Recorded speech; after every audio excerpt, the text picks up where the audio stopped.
বাবা, বড়দি বলল আপনার পা দুটো টিপে দিতে। আপনি শুয়ে পড়ুন। নেকা, আমার পা টিপতে হবে না ছোট বউ, তুমি বরঞ্চ তোমার শাশুড়ির গাল দুটো বেশ ভালো করে টিপে দাও। কেন? আমার গাল টিপবে কেন? না মানে বলছি, সারাদিন মুখ জামটা দিতে দিতে তোমার গাল দুটো তো খুব ব্যথা হয়ে থাকে, তাই গাল দুটো বেশ ভালো করে টিপিয়ে নিলে কাল সকাল থেকে আবার বেশ পুরো দমে চেঁচাতে পারে। এই যে বড় বউ, কাল তোমায় বলেছিলাম ত্রিফলা ভিজিয়ে রাখতে, রেখেছো? হ্যাঁ রেখেছি মামা। দাও, তাড়াতাড়ি দাও, ওই রোদ চলে গেলে আবার ওই জলের গুণই নষ্ট হয়ে যায়। এই যে রোজ সকালে 1 গ্লাস করে ত্রিফলার জল খাবে, বুঝেছো ছোট বউ? এতে শরীরও ভালো থাকবে, খিদেও বাড়বে। 1 পয়সা রোজগারে মুরদ নেই, ত্রিফলা খেয়ে শুধু খিদে বাড়াচ্ছে আর গিলছে। যেমন দিদি তার তেমন ভাই। বড় বউ, ও বড় বউ, দেখ মরলো নাকি সব? কিছু বলছেন মা? না, তোমাকে না, বড় বউকে ডাকছি। ও কোথায়? রাজুর খুব জ্বর হয়েছে মা, মাথায় জলপট্টি দিচ্ছে। বাড়ির কাজকর্ম ফেলে ছেলেকে নিয়ে পড়ে থাকলেই চলবে? সব কাজ তো আমি করছি মা। উনুন ধরাচ্ছি, এক্ষুনি চাপাবেন। আর তরকারি কাটা, রান্না করা? আপনি তো বসেই আছেন মা, তরকারি ঝুড়িটা দিয়ে যাচ্ছি, কি কি রান্না হবে কেটে রাখবেন। আমি আমি তরকারি কাটবো? শুনছো শুনছো, তোমার ছোট বউর কথা শুনছো? না কোটার কি আছে? বাড়ির বউরা দিনরাত খেটে মরবে আর আপনি পায়ের উপর পা তুলে বসে থাকবেন?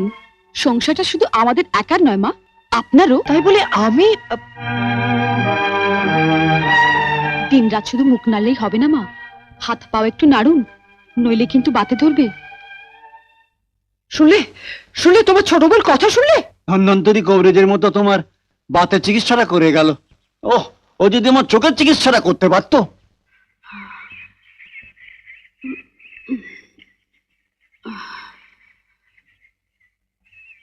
বাবা, এত বেলা হয়ে গেল, এখন তো বেডটি দিল না। বাসি ঘরেও তো ঝাঁট পড়েনি। আশ্চর্য, দিদি করছেটা কি এতক্ষণ?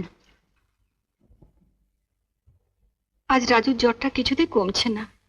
অফিস থেকে ফেরার পথে ডাক্তারবাবুকে একটা খবর দিও তো। ঠিক আছে।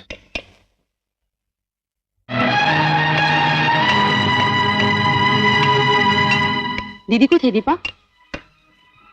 কেন এতখানি বেলা হয়ে গেল, আমার ঘরটা এখনো ঝাঁট পড়েনি? ঝাঁটা পড়েনি? না, একটা কাজ করো, ওই তো ঝাঁটা পড়ে আছে, ওটা নিয়ে নিজের ঘরটা ঝাঁট দিয়ে নাও। হ্যাঁ কেমন? কি আমি ঝাঁট দেবো? তবে কে দেবে? এতদিন যে দিয়ে এসেছে বড়দি। তোরা এমন চেঁচামেচি শুরু করেছিস যেন ঝাড় দেওয়াটা কেবল ঝিয়েরই কাজ। কেন বাড়ি বউয়েরা ঝাড় দিলে কি তাদের জাত যায়? তাই বলে আমি ঝাড় দেবো? আমার স্বামী যেখানে সংসারে মাস গেলে 800 টাকা দেয়। তাহলে তোমাদের যুক্তি অনুযায়ী এই কথা দাঁড়াচ্ছে যে যার স্বামী সংসারে যত কম টাকা দেবে তার স্ত্রীরই ঘর ঝাড় দিতে হবে।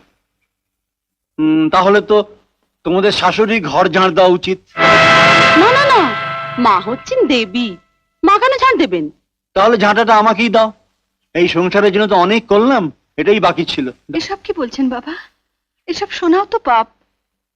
তোমরা যে যার ঘরে যাও, আমি সব করে দিচ্ছি। না, তুমি রাজুর পাশে গিয়ে বসো। ছাড় ছোট, যার বাবার সংসারে 500 টাকা দেয়, তার ছেলের বেঁচে থাকার কোনো অধিকার নেই এ সংসারে।